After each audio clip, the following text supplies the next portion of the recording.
Assalamualaikum warahmatullahi wabarakatuh. Saya Yusli Nikmah, nomor induk mahasiswa 858561815, akan menjawab beberapa pertanyaan dari mata kuliah Bahasa Indonesia di SD. Pertanyaan yang pertama yaitu fungsi belajar konsep membaca menulis permulaan atau PMP. Konsep membaca menulis permulaan atau PMP merupakan bekal yang harus dikuasai seorang guru, terutama guru kelas bawah atau kelas 1 utamanya. Mengingat banyaknya siswa kelas 1 yang rata-rata ketika memasuki usia SD atau masuk di SD itu belum bisa membaca. Jadi seorang guru diharapkan mempunyai keterampilan MMP di sini. Kemampuan membaca permulaan siswa itu diorientasikan pada kemampuan membaca tingkat dasar, yaitu kemampuan melek huruf. Maksudnya, anak-anak dapat mengubah dan melafalkan lambang-lambang tertulis menjadi bunyi-bunyi yang bermakna.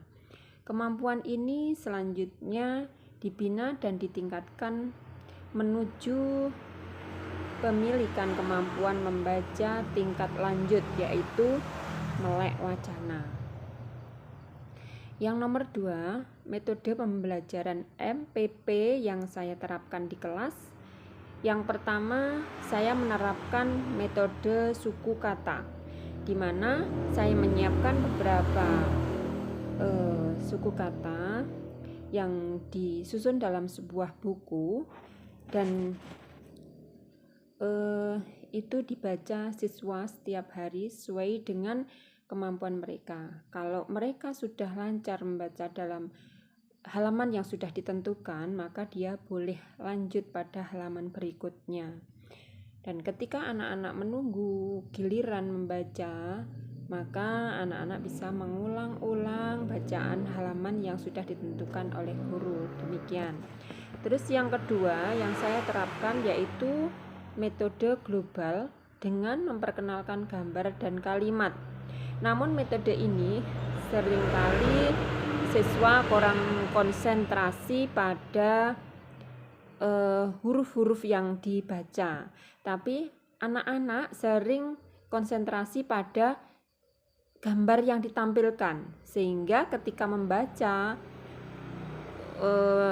huruf yang ada di bawah gambar, kadang mereka kurang sesuai dengan hurufnya. Misalkan ada gambar ayam di situ, anak-anak membacanya bukan ini ayam, tapi ada yang membaca ini pitik. Jadi karena mereka bahasa permulaan mereka bahasa Jawa, demikian. Jadi metode yang kedua ini tidak begitu saya tekankan, hanya pada anak-anak yang kurang konsentrasi belajar saja, sehingga saya perlu memancing anak bagaimana agar mau belajar dengan bacaan-bacaan yang ada gambarnya. Terus yang ketiga, perbedaan RPP pada halaman 7.23 dan 7.25. Perbedaan yang mendasar dari kedua RPP ini jelas, yaitu pada yang RPP 7.23 itu adalah pembelajaran pada kelas bawah. Dalam RPP ini tidak dibutuhkan bekal membaca dan menulis.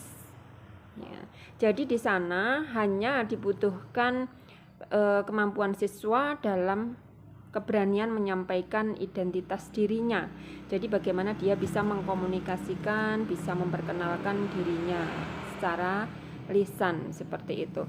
Jadi anak meskipun belum mampu untuk membaca dan menulis, sudah bisa mengikuti pembelajaran di sini. Nah, sedangkan untuk RPP yang 7.25 itu dibutuhkan kemampuan membaca dan menulis secara sempurna, karena di sana ada beberapa indikator yang ini membacakan petunjuk penggunaan obat. Nah, di sini tentu siswa harus mempunyai keterampilan membaca dan kemudian menjelaskan dengan rinci petunjuk penggunaan obat disertai peragaan dengan bahasa yang komunikatif.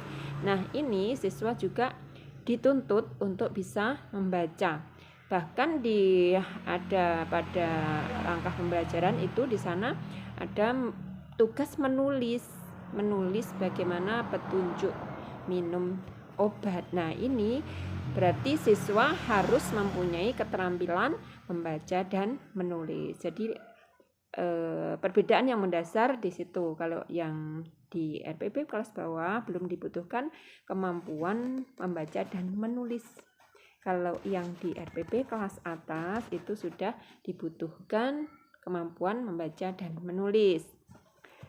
Selanjutnya untuk yang soal nomor 4 yang dipelajari pada modul 6 dan 7 pada pendidikan bahasa Indonesia di SD ini. Di sana di modul 6 itu saya bisa memahami bagaimana pembelajaran MMP, terus mengetahui strategi pembelajaran MMP dan melakukan penilaian MMP maupun memahami tujuan pembelajaran MMP, mengetahui beragam metode pembelajaran MMP. Jadi di sini dengan memahami pada modul ini saya merasa banyak metode yang saya sampaikan kepada siswa, bagaimana agar siswa tidak jenuh belajar membaca di permulaan. Demikian. Kalau di modul 7 di sana saya mengetahui bagaimana pembelajaran bahasa Indonesia dengan berbagai fokus. Jadi tujuan dan manfaatnya bagaimana pembelajaran bahasa Indonesia dengan berbagai fokus. Nah, ini membuat saya bisa menghadapi siswa dengan beragam kemampuan atau kemampuan dasar yang dimiliki oleh siswa, sehingga satu kali pembelajaran tidak harus pada satu capaian saja. Misalkan hari ini kegiatannya membaca, bukan hanya membaca saja, tapi di sana juga ada anak-anak yang mempunyai kesukaan menulis, maka juga saya melakukan pembelajaran menulis pada siswa-siswa tertentu. Nah, inilah yang saya dapatkan di modul 7. Terima kasih.